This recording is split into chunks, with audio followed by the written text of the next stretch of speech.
Hello everyone, welcome back to the హర్షిడిఎస్ఏ classes. ఈరోజు మనం ఈ వీడియోలో వచ్చేసి సోషల్ మెథడ్స్ సోషల్ మెథడాలజీకి సంబంధించినటువంటి ప్రాక్టీస్ బిట్స్ అయితే ఈ వీడియోలో చూద్దామండి. వీడియో చూస్తున్న వాళ్ళు వీడియో నచ్చినట్లయితే తప్పకుండా లైక్ చేసి సబ్స్క్రైబ్ చేసుకోండి. సోషల్ మెథడాలజీలో ఫస్ట్ క్వశ్చన్ అయితే చూద్దాము. సామ్రాజ్యం ఆవిర్భావం, విస్తరణ, అభివృద్ధి వంటి వాటిని బోధించడానికి ఏ చార్టులు ఉపయుక్తంగా ఉంటాయి? ఆప్షన్ ఫస్ట్ది వచ్చేసి వంశావళి చార్టు, ఆప్షన్ 2 వ్యవస్థాక్రమ chart, option 3 flip chart, option 4 stream chart. So correct answer వచ్చేసి ఆప్షన్ 1 అండి, వంశావళి చార్టులు. సామ్రాజ్యం యొక్క ఆవిర్భావము, అలాగే విస్తరణ, వాళ్ళు చేసినటువంటి అభివృద్ధి పనులు, ఇటువంటి వాటిని మొత్తాన్ని మనం బోధించాలి అంటే ఏ చార్టులు ఉపయుక్తంగా ఉంటాయంటే వంశావళి చార్టులు వచ్చేసి మనకు యూస్ఫుల్గా అయితే ఉంటాయి.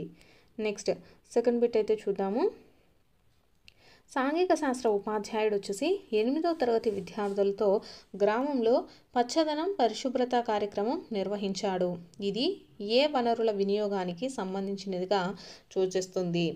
ఆప్షన్స్ ఫస్ట్ వచ్చేసి సమాజాన్ని పాఠశాలకు తీసుకొని రావటం, ఆప్షన్ 2 పాఠశాలను సమాజం వద్దకే తీసుకొని వెళ్ళటం, ఆప్షన్ 3 వచ్చేసి పై అధికారుల ఉత్తర్వులను అమలు చేయటం, ఆప్షన్ 4 ఇది సాంఘిక శాస్త్ర ఉపాధ్యాయుని యొక్క సాధారణ లక్షణం. సో మీరు ఆప్షన్స్ అయితే పెట్టండి, నేనైతే ఆన్సర్ అయితే చెప్తాను. సో కరెక్ట్ ఆన్సర్ వచ్చేసి మనకు ఆప్షన్ 2 అండి, పాఠశాలను సమాజం వద్దకు తీసుకొని వెళ్ళడం. ఇక్కడ వచ్చేసి సాంఘిక శాస్త్ర ఉపాధ్యాయుడు 8వ తరగతి విద్యార్థులతో గ్రామంలో వచ్చేసి పచ్చదనం పరిశుభ్రత అనేటటువంటి కార్యక్రమాన్ని నిర్వహించాడు. అంటే వాళ్ళని గ్రామం దగ్గరికి తీసుకెళ్ళాడు. అంటే గ్రామం అంటే నథింగ్ బట్ సమాజం వద్దకు తీసుకెళ్ళాడు కాబట్టి ఆన్సర్ వచ్చేసి పాఠశాలను సమాజం వద్దకు తీసుకొని వెళ్ళటం. నెక్స్ట్ థర్డ్ క్వశ్చన్ అయితే చూద్దాము. 7వ తరగతి పూర్తి చేసిన ఒక విద్యార్థి ఎటువంటి ఖర్చు లేకుండా లేదా అతి తక్కువ ఖర్చుతో ప్రతిభావంతమైన రీతిలో వచ్చేసి క్రింది వాటిలో వేటికి చెందిన భావనలను అవగాహన చేసుకోవడం కోసం రిలీఫ్ మ్యాప్లను తయారు చేయగలడు? ఆప్షన్స్ ఫస్ట్ వచ్చేసి ఖనిజాలు, పరిశ్రమలు, ప్రజలు, ఆప్షన్ 2 నాగరికత, వ్యవసాయం, పట్టణీకరణ, ఆప్షన్ 3 వచ్చేసి వినియోగము, సరఫరా, డిమాండ్, ఆప్షన్ 4 లోయలు, పర్వతాలు, పీఠభూములు.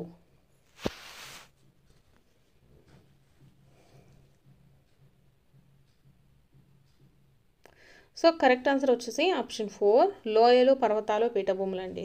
ఇక్కడ 7వ తరగతి పూర్తి చేసినటువంటి విద్యార్థి వచ్చేసి ఎటువంటి ఖర్చు లేకుండా అలాగే అతి తక్కువ ఖర్చుతో ప్రతిభావంతమైనటువంటి రీతిలో అలాగే అవగాహన అంటే వేటికి రిలీఫ్ మ్యాప్లను చూసుకొని దేనికి సంబంధించి వాళ్ళకు సంబంధించి అవగాహన ఉంటుంది అంటే లోయలు, పర్వతాలు, పీఠభూములు వీటిని చూపించినట్లయితే వాళ్ళకైతే అవగాహన అయితే వస్తుంది. కానీ మనకు ఖనిజాల గురించి, పరిశ్రమల గురించి కానీ, పట్టణీకరణ ఇవన్నిటి గురించి చెప్పినా కూడా అంతటి అవగాహన అయితే రాదనమాట.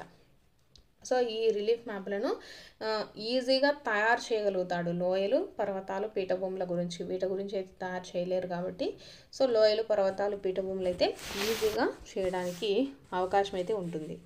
నెక్స్ట్ తరగతి గదిలో పవర్ పాయింట్ ప్రజెంటేషన్ ద్వారా బోధించుటకు ఉపయోగపడని ప్రొజెక్టర్ ఏది? ఆప్షన్ ఫస్ట్ వచ్చేసి ఎల్సిడి ప్రొజెక్టర్, ఆప్షన్ 3 వచ్చేసి over head projector, option 3 film projector, option 4 slide projector. So correct answer వచ్చేసి ఆప్షన్ 1 అండి, ఎల్సిడి ప్రొజెక్టర్. ఇక్కడ తరగతి గదిలో పవర్ పాయింట్ ప్రజెంటేషన్ ద్వారా ఉపయోగపడనిటువంటి ప్రొజెక్టర్ ఏది అంటే ఎల్సిడి ప్రొజెక్టర్. సో ఇక్కడ మనం ఓవర్ హెడ్ ప్రొజెక్టర్ కానీ, ఫిలిం ప్రొజెక్టర్ అలాగే స్లైడ్ ప్రొజెక్టర్ ద్వారా మనము పవర్ పాయింట్ ప్రజెంటేషన్ అయితే చేయొచ్చు. సో నెక్స్ట్ బిట్ చూద్దాము. సాంఘిక శాస్త్ర ఉపాధ్యాయుడు విద్యార్థుల సహకారంతో గ్రామంలో మొక్కలు నాటే కృత్యాన్ని నిర్వహించాడు. ఈ పనిని ఏ విధంగా పేర్కొనవచ్చు? ఆప్షన్స్ వచ్చేసి ఫస్ట్ది సమాజాన్ని పాఠశాల వద్దకు తీసుకొని రావటం, ఆప్షన్ 2 పాఠశాలను సమాజం వద్దకు తీసుకొని పోవటం, ఆప్షన్ 3 వచ్చేసి పై అధికారుల ఉత్తర్వులను అమలు చేయడం, ఆప్షన్ 4 ఇది ఉపాధ్యాయుని విధులలో ఒక భాగము. సో కరెక్ట్ ఆన్సర్ వచ్చేసి ఆప్షన్ 2 అండి. పాఠశాలను సమాజం వద్దకు తీసుకొని పోవడం. ఇక్కడ వచ్చేసి సాంఘిక శాస్త్ర ఉపాధ్యాయుడు విద్యార్థుల సహకారంతో అంటే విద్యార్థులను గ్రామంలోనికి తీసుకుపోయి అక్కడ వచ్చేసి మొక్కలు నాటే కృత్యాన్ని నిర్వహించాడనమాట. సో ఇది ఏమవుతుందంటే పాఠశాలను సమాజం వద్దకు తీసుకొని వెళ్ళటం. Next bit. ఒక ఉపాధ్యాయుడు భూభ్రమణం అనేటటువంటి పాఠాన్ని నమూనాలు, నిజ వస్తువులు, తోలుబొమ్మల సహాయంతో వివరించాడు. ఇవి ఈ బోధనోపకరణాల రకానికి చెందుతాయి. ఆప్షన్స్ ఫస్ట్ వచ్చేసి దృశ్య శ్రవణ ఉపకరణాలు, ఆప్షన్ 2 త్రిమితీయ ఉపకరణాలు, ఆప్షన్ 4 వచ్చేసి ప్రక్షేపణ ఉపకరణాలు, ఆప్షన్ 4 గ్రాఫిక్ ఉపకరణాలు. సో కరెక్ట్ ఆన్సర్ వచ్చేసి ఇవి ఏంటివి అంటే ఇవి త్రిమితీయ ఉపకరణాలండి. ఇక్కడ వచ్చేసి మనకు ఉపాధ్యాయుడు భూభ్రమణం అనేటటువంటి పాఠాన్ని నమూనాలను అలాగే అక్కడ ఉండేటటువంటి నిజ వస్తువులను తోలుబొమ్మల సహాయంతో ఇవి చూపిస్తూ ఉన్నాడు కాబట్టి అలాగే త్రిమితీయ ఉపకరణాల కిందకి వస్తాయి ఇవి.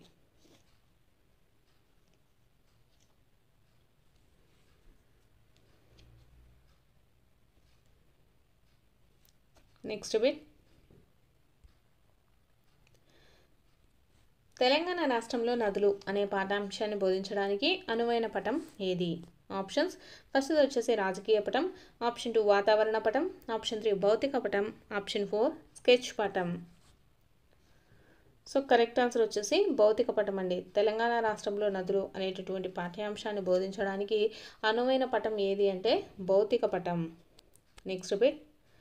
రాజకీయ పటము బేటీ బచావో బేటీ పడావో అనే నినాదాలు వరుసగా. ఆప్షన్ ఫస్ట్ వచ్చేసి దృశ్య సంకేతము, ఆప్షన్ 2 శబ్ద సంకేతం, ఆప్షన్ 2 వచ్చేసి శబ్ద సంకేతము దృశ్య సంకేతం, ఆప్షన్ 3 2 దృశ్య సంకేతాలు, ఆప్షన్ 4 వచ్చేసి 2 శబ్ద సంకేతాలు. సో కరెక్ట్ ఆన్సర్ వచ్చేసి మనకు ఫస్ట్ ఆప్షన్ అండి. దృశ్య సంకేతం అంటే శబ్ద సంకేతం. రాజకీయ పటం ఏంటంటే మనకు దృశ్య సంకేతం మనం చూసి దాంట్లో రాజకీయ పటంలో గుర్తించడానికి ఉంటుంది. ఇక్కడ బేటీ బచావో బేటీ పడావో అనేది ఒక నినాదం అంటే దాన్ని ఒక నినాదం కాబట్టి అదేంటిదో ఏమవుతుందంటే శబ్ద సంకేతం. Next bit. నీటిని పొదుపు చేయండి, దరిద్రిని రక్షించండి అనే నినాదం ఉపాధ్యాయుడు తయారు చేసినటువంటి చార్ట్లు అనేవి వరుసగా. ఫస్ట్ చూసుకున్నట్లయితే 2 దృశ్య సంకేతాలు, ఆప్షన్ 2 2 శబ్ద సంకేతాలు, ఆప్షన్ 3 వచ్చేసి శబ్ద సంకేతం దృశ్య సంకేతం, ఆప్షన్ 4 దృశ్య సంకేతము శబ్ద సంకేతము.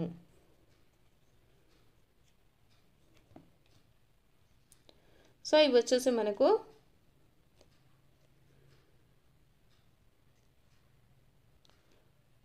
ఆప్షన్ 3 అండి. శబ్ద సంకేతము దృశ్య సంకేతము. ఇక్కడ చూసుకున్నట్లయితే మనకు శబ్ద సంకేతం నీటిని పొదుపు చేయండి, నీటిని పొదుపు చేయడం వల్ల మనకు తరతరాలకు నీటిని మనం అందించవచ్చు అని చెప్తూ ఉంటారు కదా. సో అది వచ్చేసి శబ్ద సంకేతం అండి.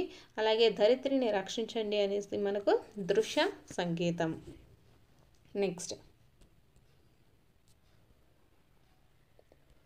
నెక్స్ట్ బిట్ చూసుకున్నట్లయితే బహుళ ప్రచార సాధనాల్లో ఉండే విషయాలు ఆర్ అంశాలు. ఆప్షన్ ఫస్ట్ వచ్చేసి నల్లబల్ల పాఠ్యపుస్తకాలు చార్టులు, ఆప్షన్ 2 మ్యాపులు స్క్రిప్ట్ చార్టులు రంగు క్రేయాన్లు, ఆప్షన్ 3 వచ్చేసి దృశ్య శ్రవణ చిత్రాలు అండ్ యానిమేషన్స్, ఆప్షన్ 4 వచ్చేసి గోడ బోర్డులు పెగ్ బోర్డులు జియో బోర్డులు బులెటిన్ బోర్డులు. సో మనకు కరెక్ట్ ఆన్సర్ వచ్చేసి ఆప్షన్ 3 అండి. అలాగే దృశ్య శ్రవణ చిత్రాలు అండ్ యానిమేషన్స్. మనకు బహుళ ప్రచార సాధనాలలో ఉండే విషయాలు. బహుళ ప్రచార సాధనాలు అంటే ఏంటి అండి? మనకు టీవీ అలాగే ఫోన్స్ ల్యాప్టాప్స్ ఇవన్నీ మనకు బహుళ ప్రచార సాధనాలు కాబట్టి వీటిల్లో మనకి ఏమేమి ఉంటాయి? శ్రవణ దృశ్య అలాగే చూడగలుగుతాము వినగలుగుతాము అనమాట. సో యానిమేషన్స్ కూడా మనకు ఉంటాయన్నమాట. నెక్స్ట్. అడవులు వర్షపాతం ఉష్ణోగ్రత వంటి వాటిని చూపించడానికి తోడ్పడే పటాలు. ఆప్షన్స్ ఫస్ట్ వచ్చేసి ఆర్థిక పటాలు, ఆప్షన్ 2 నిర్దిష్ట ఇతివృత్త పటాలు, ఆప్షన్ 3 రాజకీయ పటాలు, ఆప్షన్ 4 భౌతిక పటాలు. సో సో కరెక్ట్ ఆన్సర్ వచ్చేసి ఆప్షన్ 4 భౌతిక పటాలండి. అడవులు, వర్షపాతం, ఉష్ణోగ్రత వంటి వాటిని చూపించడానికి తోడ్పడేటటువంటి పటాలు ఏవి అంటే భౌతిక పటాలు. Next bit. ఏ బోధనోపకరణం బోధనాభ్యాసంలో ఉపాధ్యాయుడు విద్యార్థులు తాము కోరుకున్న విధంగా వారి అవసరాలకు అనుగుణంగా దేనినైనా రాయడానికి, గీయడానికి తోడ్పడుతుంది? ఆప్షన్ ఫస్ట్ వచ్చేసి magnetic board, black board, panel board, bulletin board. So correct answer వచ్చేసి బ్లాక్ బోర్డ్ అండి. ఏ బోధనోపకరణం వచ్చేసి బోధనాభ్యాసంలో ఉపాధ్యాయులకు అలాగే విద్యార్థులకు కానీ తాము కోరుకున్న విధంగా వారి అవసరాలకు అనుగుణంగా గీయడానికి కానీ రాయడానికి కానీ ఏ బోర్డు తోడ్పడుతుంది అంటే black board. Next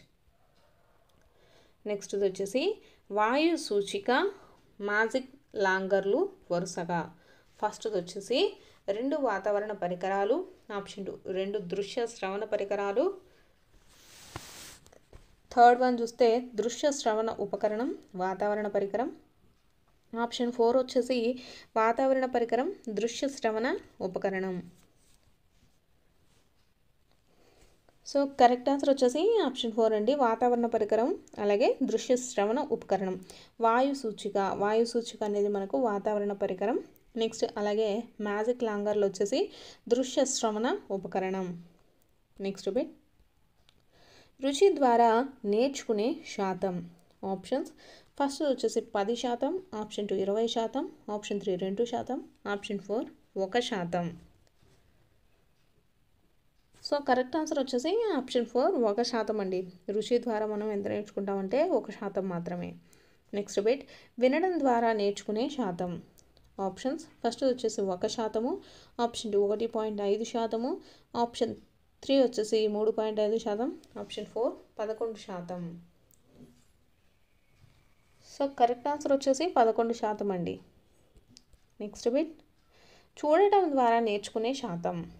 options first వచ్చేసి 93%, option 2 83%, option 3 11%, option 4 39%. So correct answer వచ్చేసి 83% అండి. చూడటం ద్వారా నేర్చుకునేటటువంటి శాతం, మనం ఏదైనా ఒక అంశాన్ని చూడటం ద్వారా ఎంత నేర్చుకుంటామంటే 83% నేర్చుకుంటాము. Next bit. క్రింది వాటిలో సరికాని దాన్ని గుర్తించండి. ఆప్షన్స్ ఫస్ట్ వచ్చేసి రుచి ద్వారా అతి తక్కువ శాతం నేర్చుకుంటాము, వాసన ద్వారా కంటే రుచి ద్వారానే ఎక్కువ శాతం నేర్చుకుంటాము, వినటం ద్వారా 11% నేర్చుకుంటాము, చూడటం ద్వారా 83% నేర్చుకుంటాము.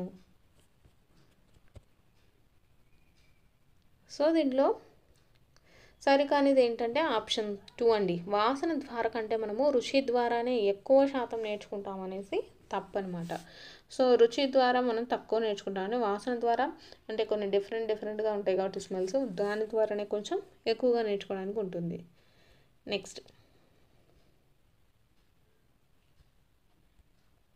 నెక్స్ట్ వచ్చేసి చెబుతూ చేయడం ద్వారా గుర్తుంచుకునే శాతం. ఆప్షన్స్ ఫస్ట్ వచ్చేసి 60%, option 2 70%, option 3 80%, option 4 90%. So correct answer వచ్చేసి ఆప్షన్ 4 90% అండి. చెబుతూ చేయటం ద్వారా మనం గుర్తుంచుకునే శాతం ఎంత అంటే 90%. Next bit. అమూర్త అంశాలను అసలే బోధించకూడని దశ. ఆప్షన్స్ ఫస్ట్ వచ్చేసి పూర్వ ప్రాథమిక పాఠశాల దశ, ఆప్షన్ 2 ప్రాథమిక పాఠశాల దశ, ఆప్షన్ 3 మాధ్యమిక పాఠశాల దశ, ఆప్షన్ 4 ఉన్నత పాఠశాల దశ. సో కరెక్ట్ ఆన్సర్ వచ్చేసి ఆప్షన్ 1 అండి, పూర్వ ప్రాథమిక పాఠశాల దశ. అమూర్త అంశాలను అసలే బోధించకూడని దశ అంటే మనకు కనిపించని దాని గురించి బోధించేటటువంటి దశ. అంటే అమూర్త అంశాలంటే మనకు కనిపించని అంశాలంటే అంటే మనకు కనిపించని వస్తువు, మన ఎదురుగా లేనటువంటి వాటి గురించి బోధించకూడని దశ ఏది అంటే పూర్వ ప్రాథమిక పాఠశాల దశ. జ్ఞానాత్మక రంగం అనే ఒక దానిని మాత్రమే పరిగణలోనికి తీసుకుంటుంది. ఆప్షన్స్ ఫస్ట్ వచ్చేసి పరీక్ష, ఆప్షన్ 2 నికష, ఆప్షన్ 3 మాపనం, ఆప్షన్ 4 ఏది కాదు అనేసి ఇచ్చారండి. జ్ఞానాత్మక రంగం అనే ఒక దానిని మాత్రమే పరిగణలోనికి తీసుకుంటుంది అనేసి ఇచ్చారండి. సో ఆన్సర్ వచ్చేసి పరీక్ష అండి. పరీక్షలో వచ్చేసి జ్ఞానాత్మక రంగం అనే ఒక దానిని మాత్రమే మనకు పరిగణలోనికి తీసుకోవడం జరుగుతుంది. నెక్స్ట్ క్వశ్చన్, మూల్యాంకనం జరిపే ఉద్దేశాన్ని బట్టి సమయాన్ని బట్టి మూల్యాంకనమును ఎన్ని రకాలుగా విభజించవచ్చు? మూల్యాంకనమును జరిపే ఉద్దేశాన్ని బట్టి అలాగే సమయాన్ని బట్టి మూల్యాంకనాన్ని ఎన్ని రకాలుగా విభజించవచ్చు? సో ఆన్సర్ వచ్చేసి 3 రకాలుగా అయితే మనకు విభజించడం జరుగుతుందండి. నెక్స్ట్ క్వశ్చన్, విద్యార్థుల సామర్థ్యము బలహీనతలను తెలుసుకోవడానికి ఉపయోగించు మూల్యాంకనం ఏది? ఆప్షన్స్, ఫస్ట్ వచ్చేసి లోప నిర్ధారణ, ఆప్షన్ 2 నిర్మాణాత్మక మూల్యాంకనం, ఆప్షన్ 3 రూపణ మూల్యాంకనం, ఆప్షన్ 4 సంకలన మూల్యాంకనం. విద్యార్థుల యొక్క సామర్థ్యము అలాగే బలహీనతలను తెలుసుకోవడానికి ఉపయోగించేటటువంటి మూల్యాంకనం వచ్చేసి లోప నిర్ధారణ మూల్యాంకనం అండి. లోప నిర్ధారణ మూల్యాంకనం. నెక్స్ట్ అబేట్, యూనిట్ లేదా మౌఖిక ప్రాయోగిక పరీక్షలు ఈ రకమైన మూల్యాంకనం యొక్క ఉపకరణములు.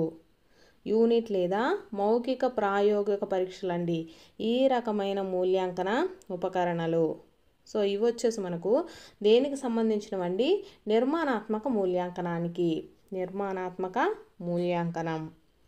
నెక్స్ట్ బిట్ చూసుకున్నట్లయితే, వార్షిక పరీక్షల్లో విద్యార్థి సాధనపై తుది నిర్ణయం తీసుకోవటము. ఆప్షన్స్, ఫస్ట్ వచ్చేసి సంకలనాత్మక మూల్యాంకనము, ఆప్షన్ 2 రూపణ మూల్యాంకనం, ఆప్షన్ 3 స్థితి నిర్దేశిత మూల్యాంకనం, ఆప్షన్ 4 లోప నిర్ధారణ మూల్యాంకనం అనేసి ఇచ్చారండి. వార్షిక పరీక్షలలో విద్యార్థి యొక్క సాధన పైన తుది నిర్ణయం తీసుకోవటం అనేది మనకు దేనికి సంబంధించింది? సంకలనాత్మక మూల్యాంకనం అండి. సంకలనాత్మక మూల్యాంకనం. నెక్స్ట్ బిట్, మూల్యాంకన విధానంలోని 4వ సోపానం ఏది? ఆప్షన్స్ చూసుకున్నట్లయితే ఫస్ట్ది మనకు లక్ష్యాలను ప్రవర్తన మార్పులుగా నిర్వచించడం, ఆప్షన్ 2 అభ్యాసన అనుభవాలను కల్పించడము, ఆప్షన్ 3 వచ్చేసి సరైన మూల్యాంకన సాధనాల ఎంపిక యొక్క ఉపయోగము, ఆప్షన్ 4 ఫలితాల విశ్లేషణ వ్యాఖ్యానించడం అనేసి ఇచ్చారండి. సో ఇక్కడ మనకు మూల్యాంకన విధానంలో ఉండేటటువంటి 4వ సోపానం ఏదండి? సరి అయిన మూల్యాంకన సాధనాల ఎంపిక యొక్క ఉపయోగము. నెక్స్ట్ బిట్, దత్తాంశాల ఆధారంగా వ్యాఖ్యానించడము, భావనల వివరణ, సూత్రాల వినియోగం మొదలైన అంశాలను ఈ పరీక్షల ఆధారంగా పరీక్షించడం జరుగుతుంది. ఆప్షన్స్, ఫస్ట్ వచ్చేసి వ్యాసరూప ప్రశ్నలు, ఆప్షన్ 2 లక్షణాత్మక, ఆప్షన్ 3 మౌఖిక ప్రశ్నలు, ఆప్షన్ 4 సహజ సామర్థ్య. సో దత్తాంశాల ఆధారంగా వ్యాఖ్యానించడము, అలాగే భావనల వివరణ, సూత్రాల యొక్క వినియోగము మొదలైన అంశాలు వచ్చేసి మనకు ఏ పరీక్షల ఆధారంగా పరీక్షించడం జరుగుతుంది అనేసి ఇచ్చారండి. సో ఇవన్నీ వచ్చేసి మనకు వ్యాసరూప ప్రశ్నలు అండి. వ్యాసరూప ప్రశ్నల ద్వారా మనము వ్యాఖ్యానించడం కానీ వారి యొక్క భావనల వివరణలు, సూత్రాల వినియోగం ఇవన్నీ కూడా మనము పరీక్షించవచ్చు. సో వ్యాసరూప ప్రశ్నలు. నెక్స్ట్ది, విద్యార్థుల రచనా శైలిని, భావనా శక్తిని, విషయ వివరణా శక్తిని, ఊహాశక్తిని, పరికల్పనలను రూపొందించేటటువంటి సామర్థ్యమును పరీక్షించేవి ఏవి? ఆప్షన్స్, ఫస్ట్ వచ్చేసి సహజ సామర్థ్య పరీక్షలు, ఆప్షన్ 2 నిష్పాదన పరీక్షలు, ఆప్షన్ 3 లక్ష్యాత్మక పరీక్షలు, ఆప్షన్ 4 వ్యాసరూప పరీక్షలు. విద్యార్థుల యొక్క రచనా శైలి, భావనా శక్తిని, అలాగే విషయ వివరణా శక్తిని, ఊహాశక్తిని, పరికల్పనలను రూపొందించేటటువంటి సామర్థ్యమును పరీక్షించేవి ఏవండి? వ్యాసరూప పరీక్షలు. నెక్స్ట్ బిట్,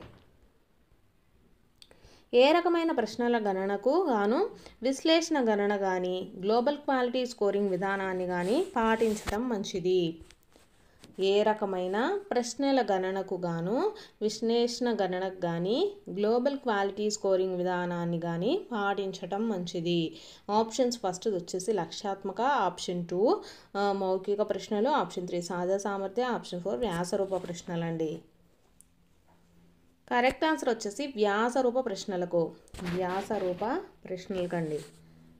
నెక్స్ట్ క్వశ్చన్, విద్యార్థి మానసిక ప్రవృత్తి తెలుసుకునే సందర్భాలలో ఈ పరీక్షలు బాగా ఉపయోగపడతాయి. ఆప్షన్స్ ఫస్ట్ది వ్యాసరూప పరీక్షలు, ఆప్షన్ 2 మౌఖిక, ఆప్షన్ 3 లక్ష్యాత్మక, ఆప్షన్ 4 సహజ సామర్థ్య అనేసి ఇచ్చారండి. విద్యార్థి యొక్క మానసిక ప్రవృత్తి అండి, మానసిక ప్రవృత్తి తెలుసుకునే సందర్భాలలో ఏ పరీక్షలు బాగా ఉపయోగపడతాయి అనేసి ఇచ్చారు. సో ఏవి అంటే సహజ సామర్థ్య పరీక్షలు అండి, సహజ సామర్థ్య పరీక్షలు ఉపయోగపడతాయి. నెక్స్ట్ది చూద్దాము. వ్యక్తి యొక్క సహజ సామర్థ్యత ఏ ఏ అంశాలపైన ఆధారపడి ఉంటుంది? ఆప్షన్స్ ఫస్ట్ వచ్చేసి వ్యక్తి యొక్క మూర్తిమత్వము, ప్రజ్ఞ, పరిసరాలు. ఆప్షన్ 2 వ్యక్తి యొక్క జన్యు లక్షణాలు, అభ్యాసన సామర్థ్యాలు. ఆప్షన్ 3 వ్యక్తి యొక్క జన్యు లక్షణాలు, భౌతిక పరిసరాలు, పూర్వ అభ్యాసనాలు. ఆప్షన్ 4 ఏది కాదు అనేసి ఇచ్చారండి. సో కరెక్ట్ ఆన్సర్ వచ్చేసి వ్యక్తి యొక్క సహజ సామర్థ్యత వచ్చేసి ఏ ఏ అంశాలపైన ఆధారపడి ఉంటుందంటే వ్యక్తి యొక్క జన్యు లక్షణాలు, అలాగే భౌతిక పరిసరాలు, పూర్వ అభ్యాసనాలు వీటన్నిటిపైన కూడా ఆధారపడి ఉంటుందండి. Next bit. ఒక విద్యార్థిని మూత్రపిండం నమూనాను తయారు చేయమనడం జరిగింది. ఇది ఈ రకమైన మూల్యాంకన సాధనకు చెందుతుంది. ఫస్ట్ వచ్చేసి నిష్పాదన పరీక్ష, ఆప్షన్ 2 సమస్య విధాన పరీక్ష, ఆప్షన్ 3 మౌఖిక పరీక్ష, ఆప్షన్ 4 లక్షాత్మక పరీక్ష అనేసి ఇచ్చారు. కరెక్ట్ ఆన్సర్ వచ్చేసి నిష్పాదన పరీక్ష అండి, ఆప్షన్ 1. ఒక విద్యార్థిని మూత్రపిండం నమూనాను తయారు చేయమనడం జరిగిందనమాట. సో ఇది ఏ రకమైన మూల్యాంకన సాధనకు చెందింది అంటే నిష్పాదన పరీక్ష. Next bit. ఉపాధ్యాయునిగా నీవు విద్యార్థి యొక్క ఒక నైపుణ్యానికి సంబంధించిన వివిధ అంశాలలో విద్యార్థి యొక్క సామర్థ్యాలు, అదేవిధంగా బలహీనతలు తెలుసుకోవడానికి ఈ పరీక్షలు ఉపయోగపడతాయి. ఆప్షన్ ఫస్ట్ వచ్చేసి నిష్పాదన, ఆప్షన్ 2 అంచనా మాపిని, ఆప్షన్ 3 చెక్ లిస్ట్, ఆప్షన్ 4 సమస్య సాధన అనేసి ఇచ్చారండి. ఉపాధ్యాయునిగా నీవు విద్యార్థి యొక్క ఒక నైపుణ్యానికి సంబంధించిన వివిధ అంశాలలో విద్యార్థి సామర్థ్యాలు, అలాగే బలహీనతలు తెలుసుకోవడానికి ఏ పరీక్షలు ఉపయోగపడతాయండి?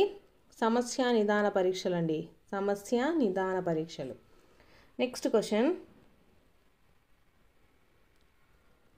ఈ పరీక్షలు వ్యక్తుల యొక్క అభిరుచులు, ఆసక్తులు, నైపుణ్యాలు, ప్రజ్ఞను ఒక నిర్దిష్టమైన పద్ధతి ప్రకారము మాపనం చేస్తాయి. ఆప్షన్ ఫస్ట్ వచ్చేసి నిష్పాదన, ఆప్షన్ 2 సమస్య నిదాన, ఆప్షన్ 3 ప్రామాణిక, ఆప్షన్ 4 లక్షణాత్మక. సో కరెక్ట్ ఆన్సర్ వచ్చేసి ప్రామాణిక అండి. వ్యక్తుల యొక్క అభిరుచులు, ఆసక్తులు, నైపుణ్యాలు, ప్రజ్ఞను ఒక నిర్దిష్టమైన పద్ధతి ప్రకారం ఏవి మాపనం చేస్తాయంటే ప్రామాణిక. Next bit. నెక్స్ట్ చూసుకున్నట్లయితే మనకు ఈ రకమైన పరిపుచ్చలో పరిస్థితిని బట్టి సందర్భానుసారంగా ప్రశ్నలు అడగటం జరుగుతుంది. ఆప్షన్ ఫస్ట్ వచ్చేసి నియత, ఆప్షన్ 2 విరుద్ధ పరిపుచ్చ, ఆప్షన్ 3 అనియత పరిపుచ్చ, ఆప్షన్ 4 సాధారణ పరిపుచ్చ. సో ఇక్కడ ఏ రకమైన పరిపుచ్చలో పరిస్థితిని బట్టి సందర్భానుసారంగా ప్రశ్నలు అడగడం జరుగుతుంది అనేసి ఇచ్చారండి. సో దేంట్లో అంటే నియత పరిపుచ్చలో సందర్భానుసారంగా ప్రశ్నలు అనేటివి అడుగుతారు. నెక్స్ట్ది. ఒక వ్యక్తి యొక్క కుటుంబము, ఆరోగ్య, వ్యక్తిగత సమాచారంను సేకరించడానికి తయారు చేసినటువంటి పత్రం ఏది?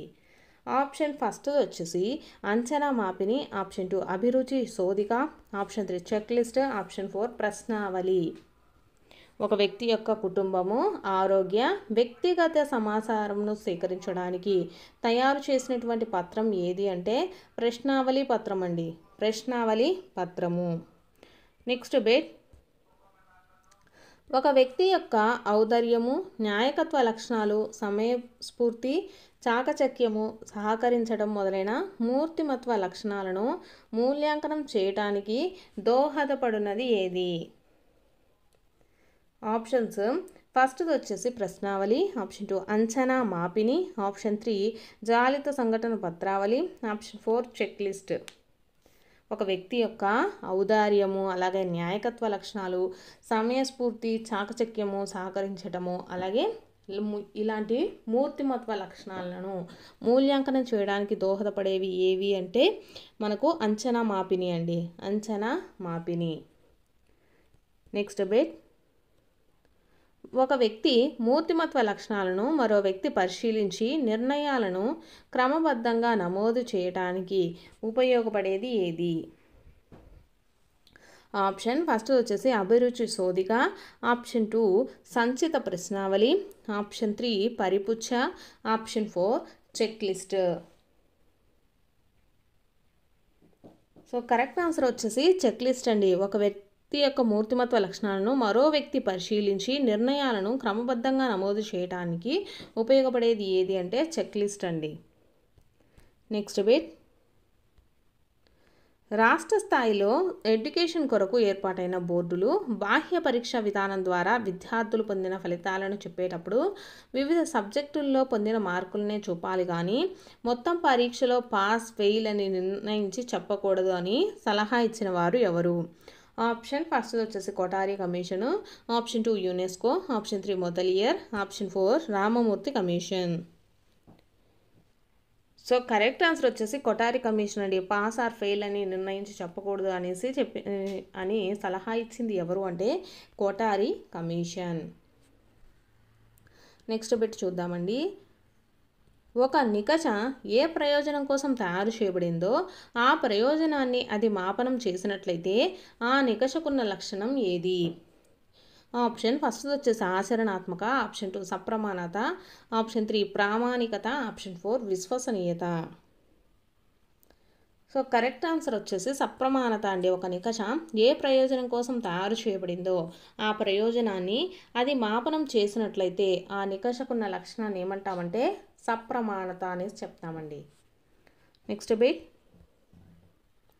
ఏదైనా ఒక పరీక్షా పత్రమును వేరువేరు ఉపాధ్యాయులు దిద్దినప్పటికీ దగ్గరగా లేదా ఒకే మార్కులు రావటం అనే లక్షణమును దీనిని సూచిస్తుంది.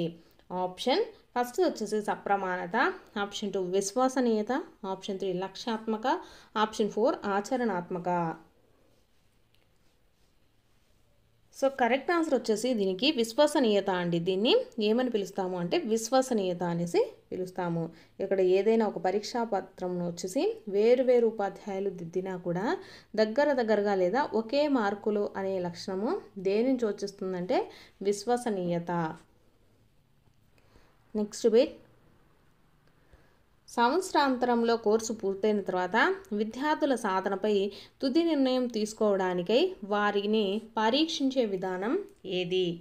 ఆప్షన్ ఫస్ట్ వచ్చేసి సంకలన మూల్యాంకనము, ఆప్షన్ 2 నిరంతర మూల్యాంకనము, ఆప్షన్ 3 లోప నిర్ధారణ మూల్యాంకనం, ఆప్షన్ 4 రూపణ మూల్యాంకనము. సంవత్సరాంతంలో కోర్సు పూర్తయిన తర్వాత అంటే కోర్సు మొత్తం పూర్తయిన తర్వాత విద్యార్థుల సాధన పైన తుది నిర్ణయం తీసుకోవడానికై వారిని పరీక్షించే విధానం ఏదంటే సంకలన మూల్యాంకనం అండి.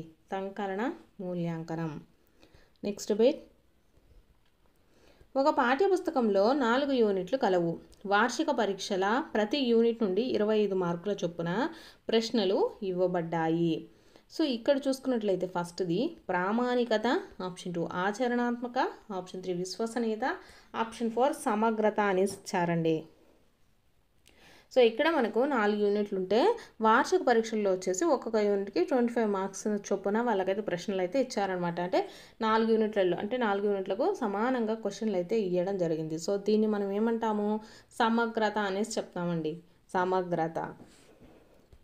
నెక్స్ట్ క్వశ్చన్, ఒక నికషకు నిర్వహణ, గణన, వ్యాఖ్యాన సౌలభ్యం, తగిన కఠిన స్థాయి మొదలైనవి ఉండాలి అన్నది ఈ లక్షణము. ఆప్షన్ ఫస్ట్ వచ్చేసి లక్ష్యాత్మక, ఆప్షన్ 2 సమగ్రత, ఆప్షన్ 3 విశ్వసనీయత, ఆప్షన్ 4 ఆచరణాత్మక. దాన్ని ఏమంటామంటే ఆచరణాత్మక అంటారండి. ఒక నికషకు నిర్వహణ, గణన, అలాగే వ్యాఖ్యాన సౌలభ్యము, తగిన కఠిన స్థాయి మొదలగు ఉండాలి అన్నది ఏ లక్షణము అంటే ఆచరణాత్మక లక్షణము. సో ఇవి వచ్చేసి మనకు సైన్స్కి సంబంధించినటువంటి ప్రాక్టీస్ బిట్స్. మీకు కనుక వీడియో నచ్చినట్లయితే తప్పకుండా లైక్ చేసి సబ్స్క్రైబ్ అయితే చేసుకోండి.